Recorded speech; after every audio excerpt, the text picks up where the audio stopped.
இன்னைக்கு என்ன ஆகிடுதுன்னா கோல்டுக்கு ஒரு சில ப்ராப்ளம்ஸ் இருக்குது. இப்போ நீங்கள் ஃபிசிக்கலாக கோல்டு வாங்கும்போது இப்போ நீங்கள் ஆர்பிஐ சொன்ன ரூல்ஸ் எல்லாம் நம்ம பார்த்தோம்.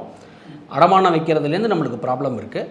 நீங்கள் ஃபிசிக்கலாக கோல்டு வாங்கும்போது என்னென்னா 3% GST, making charge, buying charge, நீங்கள் விற்கும் போதும் 3% ஜிஎஸ்டி, இதெல்லாம் இருக்குது.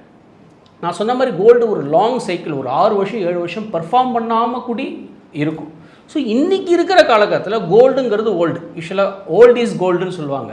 நான் என்ன சொல்லுவேன்னா கோல்டு இஸ் ஓல்டு. இன்றைக்கி காலகட்டத்தில் கோல்டு மாதிரி சில்வருக்கு நமக்கு நிறைய வேல்யூ இருக்குது. இப்போ நீங்கள் யூஸ் பண்ணுறீங்களே 5G ஃபோன், அதுக்கு சில்வர் வேணும். நீங்கள் சோலார் பிளான்ட் யூஸ் பண்ணுறீங்க இல்லையா, அதுக்கு சில்வர் வேணும். நீங்கள் இவி வெஹிக்கிள்ஸ் யூஸ் பண்ணுறீங்க இல்லையா, அதுக்கு சில்வர் வேணும். ஸோ இன்றைக்கி சில்வர் வேணும், ஜிங்க்கு வேணும், காப்பர் வேணும், க்ரூடு வேணும், அலுமினியம் வேணும். இந்த மாதிரி நிறைய கமாடிட்டி. ஸோ என்ன பண்ணலான்னா நீங்கள் கோல்டு ஸ்டாண்டலோன் கோல்டு வாங்குறதுக்கு பதிலாக மல்டி அசட்னு சொல்கிற இதில் வாங்கும்போது கோல்டும் இருக்கும், அதில் மற்ற கமாடிட்டிஸும் இருக்கும், கோல்டுடைய ரிட்டர்ன்ஸ் வரும். இதை விட பிரமாதமாக வரத்துக்கு கூடிய வாய்ப்புகள் நிறைய இருக்குது.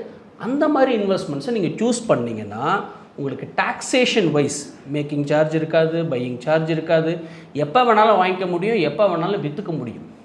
அது உங்களுக்கு அட்வான்டேஜஸாக இருக்கும். Right sir. கோல்டுன்றது ரொம்ப எளிமையாக எல்லாராலும் வாங்க முடிஞ்சிடும். நீங்கள் சொன்ன ஃபிசிக்கலில் வாங்கி ஈஸியாக வாங்கிடலாம், இப்போ டிஜிட்டலில் வாங்கிடலாம். அது மாதிரி சில்வர் இப்போ கொண்டு வந்துட்டாங்க, ஃபிசிக்கல் டிஜிட்டல்.